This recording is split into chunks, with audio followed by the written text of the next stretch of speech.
Oi, eu sou Fernando Oliveira, esse aqui é o Defesa Física e hoje com mais um vídeo aqui resolvendo questões de Olimpíada Científica. A gente vai voltar com a prova da OBA de 2023, nível 4 e resolver as questões de astronáutica que faltou no último vídeo, onde eu só respondi as questões de astronomia, porque senão o vídeo ia ficar muito longo. Então a gente tem que ter as três últimas questões da prova, que são questões de astronáutica, questões também mais que você precisa fazer um cálculo, mas não é um cálculo tão difícil. Eu espero que nesse vídeo aqui eu consiga te ajudar a resolver essas questões e também desenvolver uma lógica para poder tirar uma nota boa na prova quando for fazer. Então vamos para, não primeira questão, né, a oitava questão da prova, que é onde começam as questões de astronáutica, que ela fala o seguinte: ao final de 2012, haviam 1.191 satélites operando em órbita terrestre.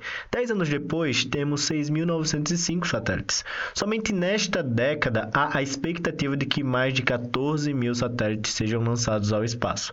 Como você já sabe, são os foguetes que levam satélites ao espaço. Eles podem fazê-lo tanto individualmente, ou seja, levando um satélite de cada vez, ou em conjunto, como foi o caso do foguete Falcon 9, que levou 143 ao espaço em um único voo. A tabela apresenta foguetes oriundos dos Estados Unidos, Europa, China, Índia e Rússia. A tabela também mostra a capacidade máxima de carga de cada foguete que consegue levar para colocar um objeto em órbita de 1.000 km acima da superfície terrestre. Então aqui a gente vai ter os foguetes. Tem aqui o foguete e o país, né? Falcon 9, Estados Unidos, Ariane 5, Europa, Kuaizhou 1A da China, Electron dos Estados Unidos, PSLV da Índia e Proton da Rússia. Você tem a capacidade que eles levam, 17.500, 15.000, 300, 3.000, 25.000 e o preço dos foguetes.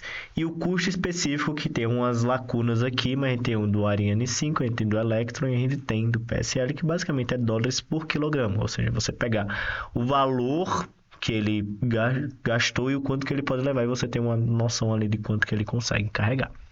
Item A. Baseado nos dados da tabela, qual foguete apresenta um menor custo específico? O custo específico é obtido quando se divide o preço do foguete pela sua capacidade de carga. Para responder essa questão, você precisa completar a tabela.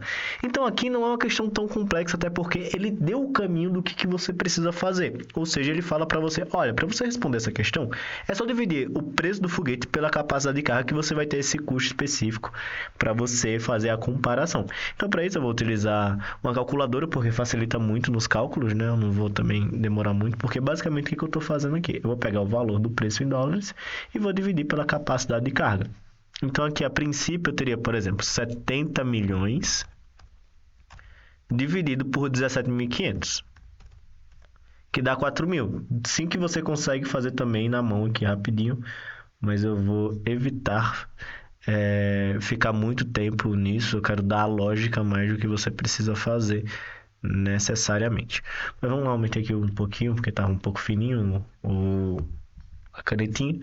Vamos lá, a próxima aqui tá 12.000, o outro tá 6 milhões dividido por 300, dá 20.000.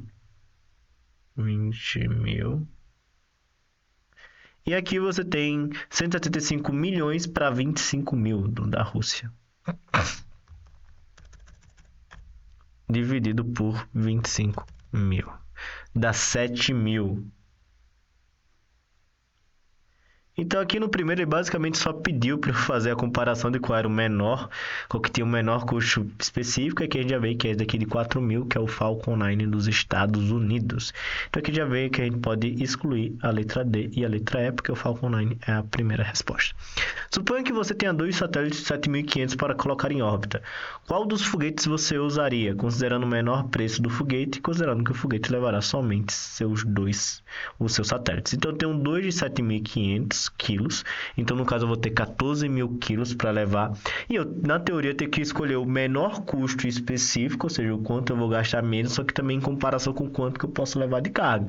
Essa questão também não é muito difícil, porque se você for analisar a tabela, você tem o Falcon 9 ainda também, que ele carrega no máximo 17.500, você tem 7.502, então dá 15.000 basicamente quilos, então é menos do que a capacidade de carga você consegue levar, e ele é o que tem menos custo específico em dólares por quilograma, então na teoria você vai gastar menos. Então o segundo é o Falcon 9, você já consegue excluir essa letra B aqui que falou Proton aqui. E aqui, os satélites ainda têm massa variando de 0,25 kg e 5.000 kg aproximadamente. Considere que você deseja lançar 700 satélites de 1,5 kg cada um. Qual dos foguetes você usaria, considerando o menor custo de lançamento e o fato de que seus satélites possuem componentes norte-americanos e por isso não podem voar em foguetes chineses? Considere que o foguete levará somente seus satélites. Isso aqui é um pouco estranho de ter na questão, né? Tipo, essa assertiva aqui, ó, chinês não pode levar, mas eu vou deixar escapar.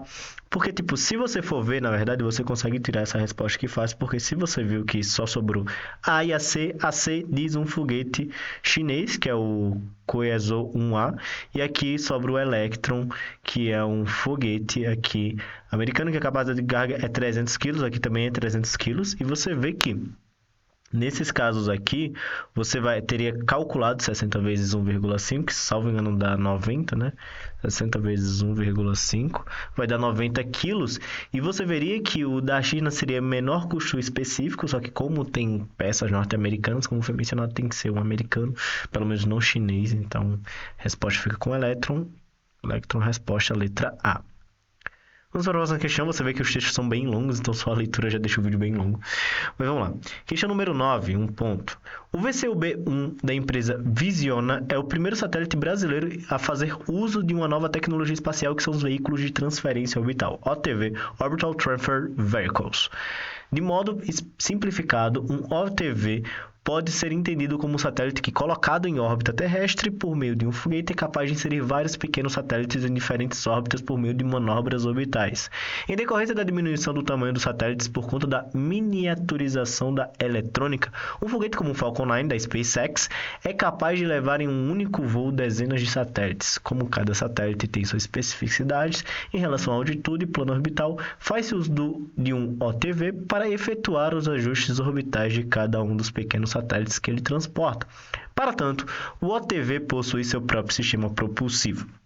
O VCUB-1, com 12 kg de massa, foi ao espaço em abril de 2023. O foguete Falcon 9 colocou o OTV ION em uma órbita inicial de 600 km de altitude, na altura, dá para ver.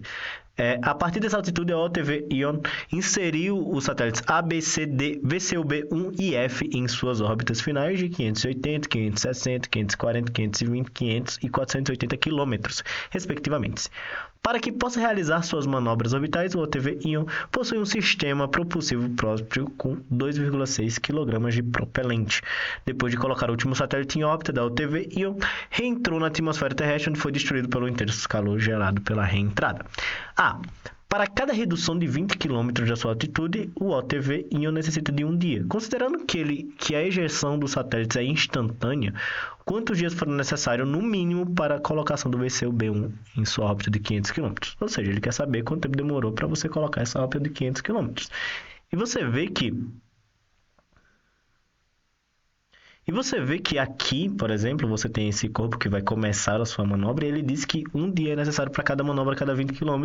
Você vê que a distância de um para o outro é exatamente 20 km. 600, 580, 560, 540, 520 e 500. Então vamos ver aqui quantos dias no mínimo ele foi necessário de fazer esse movimento. Aqui ele passou para cá um dia, ele passou para cá 2 dias, passou para cá 3 dias, 4 dias, 5 dias. Essa é a nossa resposta, demorou 5 dias para fazer esse movimento. Ele bota muito texto, ele bota muita contextualização, mas aí às vezes cansa um pouquinho e é como foi falado, tem umas noções aqui, por exemplo, você não estudou foguetes no ensino médio, então às vezes esse monte de palavra que você nunca viu pode te dar uma noção de que você não sabe o que fazer, mas nesse caso aqui a matemática é simples, eu só fui contando de um para o outro quanto tempo demorou, e é realmente você pegar da interpretação da questão para você resolver ela, porque vai ter muitos conteúdos que não necessariamente são vistos, mas na teoria a prova ela dá um caminho do que você precisa fazer para poder trabalhar com isso, como sendo só uma introdução para o conteúdo que você vai ver de forma mais densa quando passa de fase.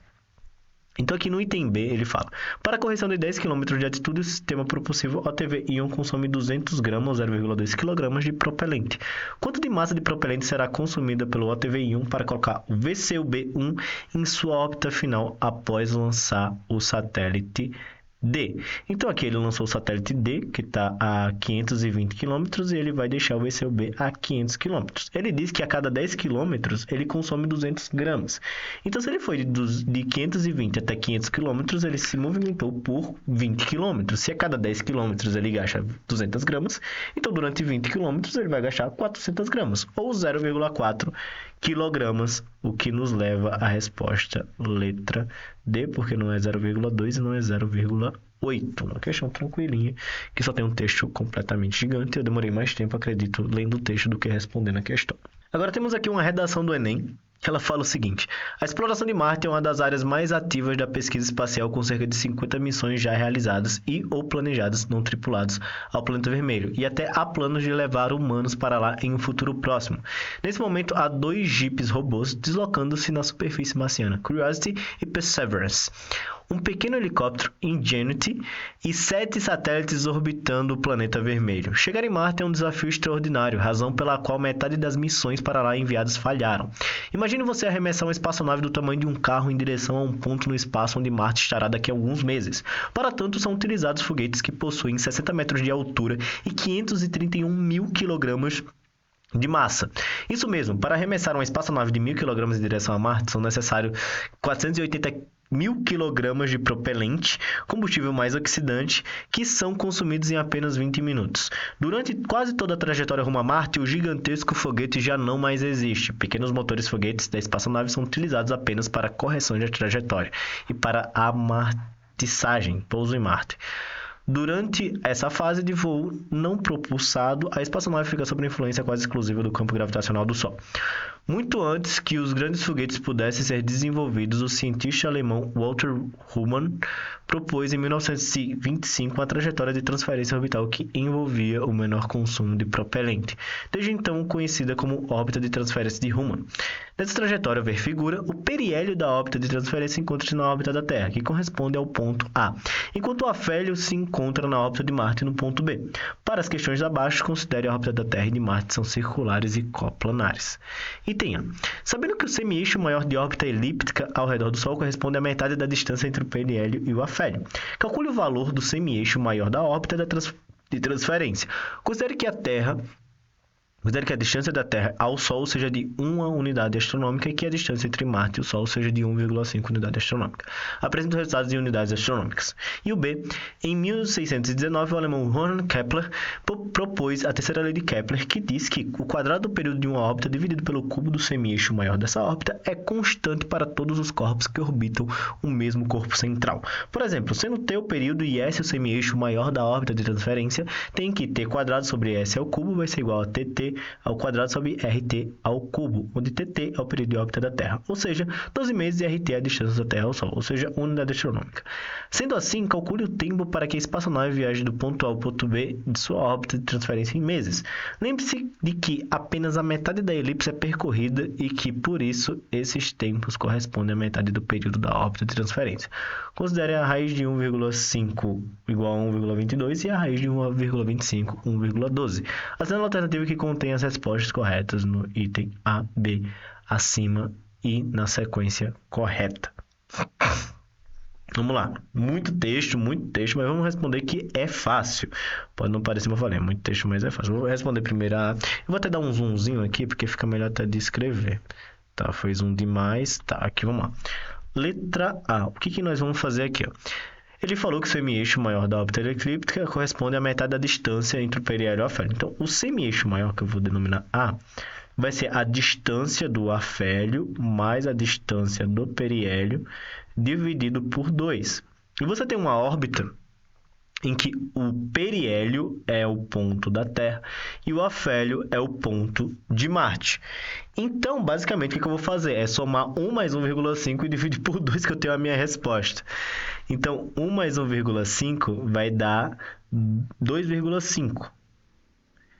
E se eu dividir por 2, daqui eu tenho 1,25 unidades astronômicas. Já tenho a resposta da minha letra A. Eu li um texto gigante para fazer isso daqui e responder ela.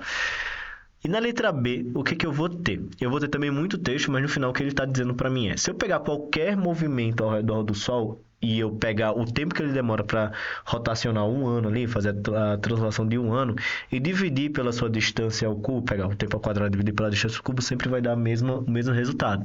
Então, normalmente o que eu gosto de fazer é pegar o tempo que a Terra demora ao quadrado, dividido pela distância da Terra ao cubo, e se eu botar aqui em unidades astronômicas em anos, eu tenho que a Terra demora um ano para fazer essa volta, e a distância dela é uma unidade astronômica. Então, isso daqui vai ser exatamente igual a 1 ano quadrado por unidade astronômica ao cubo. Consequência disso é que se eu pegar qualquer corpo que está girando ao redor do Sol e eu for fazer essa divisão, essa fração, o resultado tem que dar 1. Se eu utilizar a unidade de medida de tempo em anos e se eu utilizar a unidade de medida de distância em unidade astronômica. Ele pede em meses e ele também menciona que a transferência ali vai ser metade do tempo, mas a gente se liga depois. Mas vamos lá, um ano aqui dividido por unidade astronômica, basicamente eu tenho que substituir. O tempo é o que eu não tenho, o tempo é o que eu quero descobrir, é o t ao quadrado. E a distância vai ser esse 1,25. 1,25 ao cubo. Vou responder agora? Não, porque isso daqui basicamente, se isso daqui é igual a 1, eu vou passar isso daqui multiplicando para lá, então o tempo vai ser a raiz quadrada, porque eu passei a raiz, né? 1,25 ao cubo. Então, isso aqui eu tenho 1,25, eu não preciso fazer tanta coisa porque eu posso separar, né? Vou dizer que aqui é 1,25 ao quadrado multiplicado por 1,25.